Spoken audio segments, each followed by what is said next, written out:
Musheer इत्तलात Khyber Pakhtunkhwa barrister Saif ने कुरम के मामले पर आज या कल तक किसी ब्रेक थ्रू का इम्कान जाहिर कर दिया। पेशावर में सहाफियों से गुफ्तगू में बैरिस्टर सैफ ने कहा कि कुरम में अद्वियात की वाफिर तादाद मौजूद है। तस्लीम करते हैं कि कुरम में अमन की सूरत हाल ठीक नहीं, लेकिन आज या कल तक कोई ब्रेक थ्रू हो जाएगा। फरीकैन मुआहिदा कर लेंगे।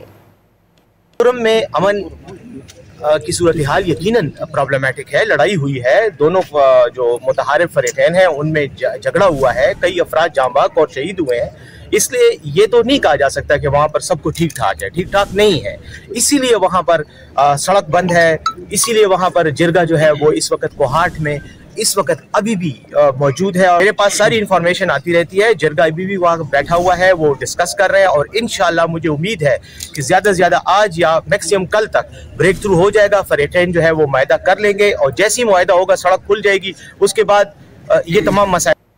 कुरम में अमन की सूरत हाल यकीनन प्रॉब्लमेटिक है। लड़ाई हुई है, दोनों जो मुतहारिफ फरीकैन हैं उनमें झगड़ा हुआ है, कई अफराद जांबाक और शहीद हुए हैं। इसलिए ये तो नहीं कहा जा सकता कि वहाँ पर सब कुछ ठीक ठाक है। ठीक ठाक नहीं है, इसीलिए वहाँ पर सड़क बंद है, इसीलिए वहाँ पर जिरगा जो है वो इस वक्त कोहाट में इस वक्त अभी भी मौजूद है। और मेरे पास सारी इन्फॉर्मेशन आती रहती है। जिरगा अभी भी वहाँ बैठा हुआ है, वो डिस्कस कर रहे हैं और इंशाल्लाह मुझे उम्मीद है कि ज़्यादा से ज़्यादा आज या मैक्सिमम कल तक ब्रेक थ्रू हो जाएगा। फरीकैन जो है वो मुआहिदा कर लेंगे और जैसे ही मुआहिदा होगा सड़क खुल जाएगी। उसके बाद ये तमाम मसाइल।